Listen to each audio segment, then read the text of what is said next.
Well, the subject of difficult negotiation reminds me of one of my favorite stories from the Middle East, of a man who left to his 3 sons 17 camels. And to the first son he left half the camels, to the second son he left a third of the camels, and to the youngest son he left a ninth of the camels. Well, 3 sons got into a negotiation. 17 doesn't divide by 2, it doesn't divide by 3, it doesn't divide by 9.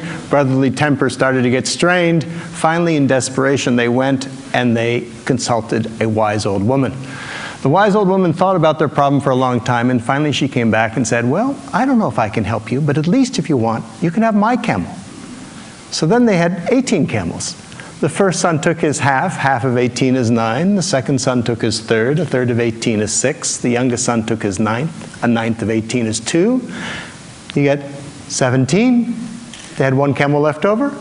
They gave it back to the wise old woman. Now, if you think about that story for a moment, I think it resembles a lot of the difficult negotiations we get involved in. They start off like 17 camels, no way to resolve it. Somehow what we need to do is step back from those situations, like that wise old woman, look at the situation through fresh eyes, and come up with an 18th camel. Now, finding that 18th camel in the world's conflict has been my life passion. I basically see humanity a bit like those 3 brothers. We're all one family. We know that scientifically. Thanks to the communications revolution, all the tribes on the planet, all 15,000 tribes, are in touch with each other. And it's a big family reunion. And yet, like many family reunions, it's not all peace and light. There's a lot of conflict. And the question is, how do we deal with our differences? How do we deal with our deepest differences, given the human propensity for conflict and the human genius at devising weapons of enormous destruction? That's the question. As I've spent the last better part of 3 decades, almost 4, traveling the world, trying to work, getting involved in conflicts ranging from Yugoslavia to the Middle East to Chechnya to Venezuela, some of the most difficult conflicts on the face of the planet, I've been asking myself that question. And I think I've found, in some ways, what is the secret to peace. It's actually surprisingly simple. It's not easy, but it's simple. It's not even new. It's maybe one of our most ancient human heritages. The secret to peace is us. It's us who act as a surrounding community around any conflict, who can play a constructive role. Let me give you just a story, an example. About 20 years ago, I was in South Africa working with the parties in that conflict, and I had an extra month, so I spent some time living with several groups of San Bushmen. I was curious about them, about the way in which they resolve conflict.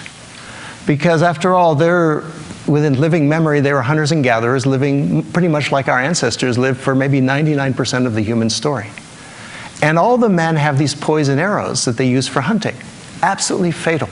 So how do they deal with their differences? Well, what I learned is whenever tempers rise in those communities, someone goes and hides the poison arrows out in the bush. And then everyone sits around in a circle like this, and they sit and they talk. And they talk. It may take 2 days, 3 days, 4 days, but they don't rest until they find a resolution, or better yet, a reconciliation. And if tempers are still too high, then they send someone off to visit some relatives. There's a cooling off period. Well, that system is, I think, probably the system that kept us alive to this point, given our human tendencies. That system I call the third side. Because if you think about it, normally when we think of conflict, when we describe it, there's always 2 sides. You know, it's Arabs versus Israelis, labor versus management, husband versus wife, Republicans versus Democrats. But what we don't often see is that there's always a third side. And the third side of the conflict is us. It's the surrounding community. It's the friends, the allies, the family members, the neighbors. And we can play an incredibly constructive role. Perhaps the most fundamental way in which the third side can help is to remind the parties of what's really at stake. You know, for the sake of the kids, for the sake of the family, for the sake of the community, for the sake of the future, let's stop fighting for a moment and start talking. Because the thing is, when we're involved in conflict, it's very easy to lose perspective. It's very easy to react. Human beings, we're reaction machines. And as the saying goes, when angry, you will make the best speech you will ever regret. And so the third side reminds us of that. The third side helps us go to the balcony, which is a metaphor for a place of perspective where we can keep our eyes on the prize. Let me tell you a little story from my own negotiating experience. Some years ago, I was involved as a facilitator in some very tough talks between the leaders of Russia and the leaders of Chechnya. There was a war going on, as you know. And we met in The Hague, in the Peace Palace, in the same room where the Yugoslav War Crimes Tribunal was taking place. And the talks got off to a rather rocky start when the vice president of Chechnya began by pointing at the Russians and said, "You should stay right here in your seats because you're going to be on trial for war crimes." And then he went on, and then he turned to me and said, "You're an American. Look at what you Americans are doing in Puerto Rico." And my mind started racing. Well, Puerto Rico, what do I know about Puerto Rico? I started reacting. But then I tried to remember to go to the balcony. And then when he paused and everyone looked at me for a response, from a balcony perspective, I was able to thank him for his remarks and say, "I appreciate your criticism of my country, and I take it as a sign that we're among friends and can speak candidly to one another. And what we're here to do is not to talk about Puerto Rico or the past. We're here to do just to see if we can figure out a way to stop the suffering and the bloodshed in Chechnya." The conversation got back on track. That's the role of the third side, is to help the parties go to the balcony. Now let me take you for a moment to what's widely regarded as the world's most difficult conflict, or the most impossible conflict, is the Middle East. Question is, where's the third side there? How could we possibly go to the balcony? Now, I don't pretend to have an answer to the Middle East conflict, but I think I've got a first step, literally a first step, something that any one of us could do as third-siders. Let me just ask you one question first. How many of you in the last years have ever found yourself worrying about the Middle East and wondering what anyone could do? Just out of curiosity, how many of you? Okay, so the great majority of us. And here, it's so far away. Why do we pay so much attention to this conflict? Is it the number of deaths? There are 100 times more people who die in a conflict in Africa than in the Middle East. No, it's because of the story, because we feel personally involved in that story.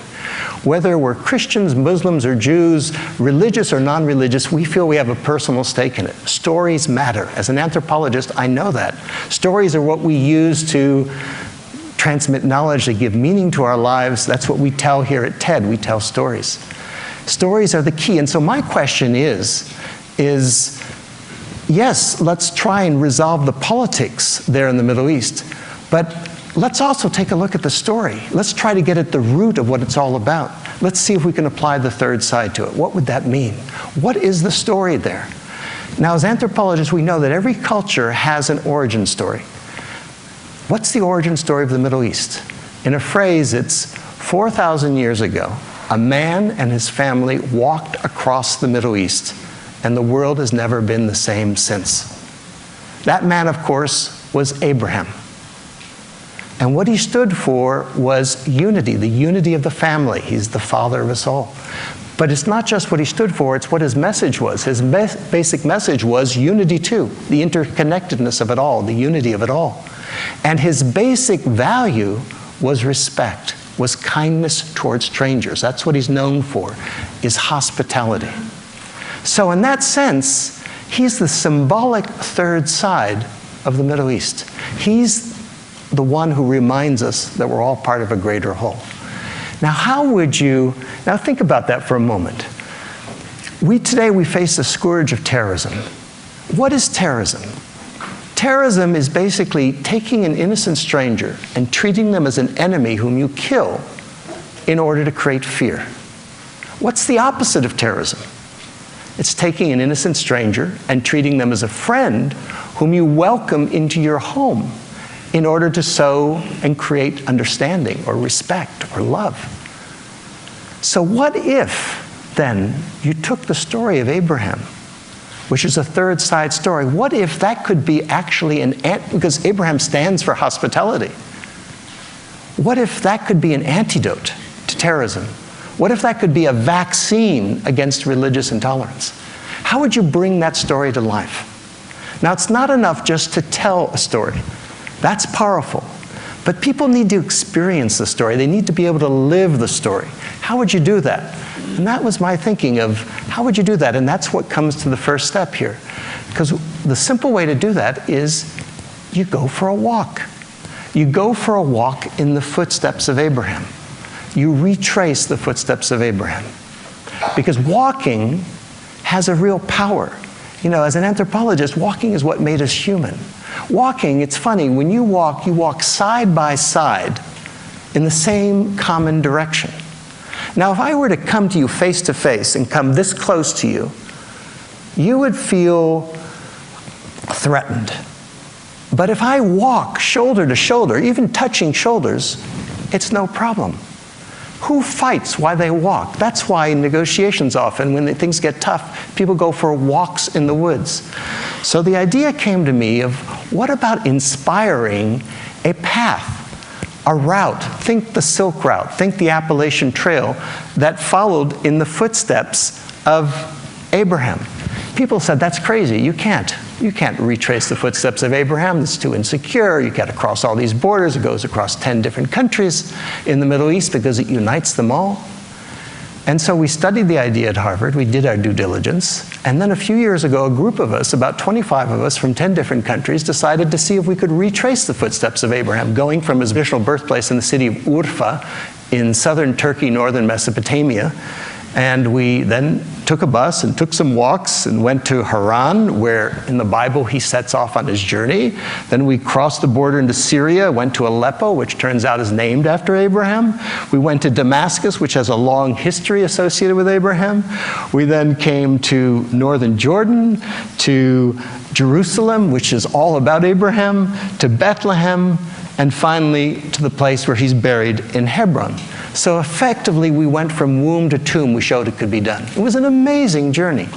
Let me ask you a question. How many of you have had the experience of being in a strange neighborhood or strange land, and a total stranger, perfect stranger, comes up to you and shows you some kindness, maybe invites you into their home, gives you a drink, gives you a coffee, gives you a meal? How many of you have ever had that experience? That's the essence of the Abraham path. That's what you discover as you go into these villages in the Middle East where you expect hostility, and you get the most amazing hospitality, all associated with Abraham. In the name of Father Ibrahim, let me offer you some food. So what we discovered is that Abraham is not just a figure out of a book for those people. He's alive, he's a living presence.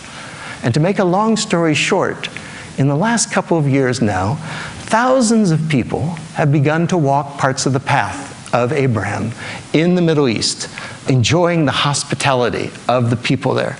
They've begun to walk in Israel, in Palestine, in Jordan, in Turkey, in Syria. It's an amazing experience. Men, women, young people, old people, more women than men, actually, interestingly. For those who can't walk, who are unable to get there right now, people started to organize walks in cities, in their own communities. In Cincinnati, for instance, they organized a walk from a church to a mosque to a synagogue, and then all had an Abrahamic meal together. It was Abraham Path Day. In Sao Paulo, Brazil, it's become an annual event for thousands of people to run in a virtual Abraham Path run, uniting the different communities. The media love it. They really adore it. They lavish attention on it because it's visual and it spreads the idea, this idea of Abrahamic hospitality, of kindness towards strangers. And just a couple weeks ago, there was an NPR story on it. Last month, there was a piece in the Guardian, in the Manchester Guardian, about it, two whole pages, and they quoted a villager who said, "This walk connects us to the world." He said it was like a light that went on in our lives. It brought us hope. And so that's what it's about. But it's not just about psychology, it's about economics. Because as people walk, they spend money. And this woman right here, Ahmad, is a woman who lives on the path in northern Jordan. She's desperately poor. She's partially blind, her husband can't work, she's got 7 kids. But what she can do is cook. And so she's begun to cook for some groups of walkers who come through the village and have a meal in her home. They sit on the floor. She doesn't even have a tablecloth. she makes the most delicious food that's fresh from the herbs in the surrounding countryside. And so more and more walkers have come. And lately, she's begun to earn an income to support her family.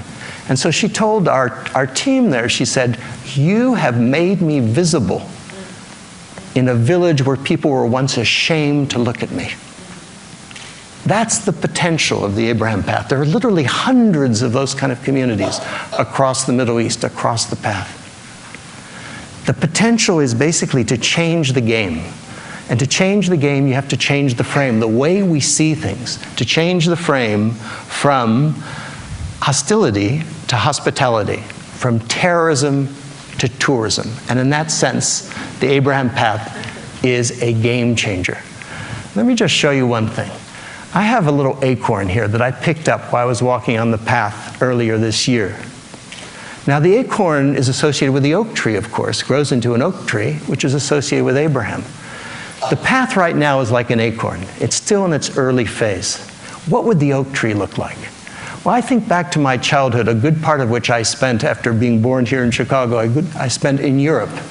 If you had been in the ruins of, say, London in 1945 or Berlin, and you had said, 60 years from now, this is going to be the most peaceful, prosperous part of the planet, people would have thought you were certifiably insane. But they did it thanks to a common identity, Europe, and a common economy. So my question is, if it could be done in Europe, why not in the Middle East? Why not thanks to a common identity, which is the story of Abraham, and thanks to a common economy that would be based in good part on tourism? So let me conclude then by saying that in the last 35 years, as I've worked in some of the most dangerous, difficult, and intractable conflicts around the planet, I have yet to see one conflict that I felt could not be transformed. It's not easy, of course, but it's possible. It was done in South Africa. It was done in Northern Ireland. It could be done anywhere. It simply depends on us.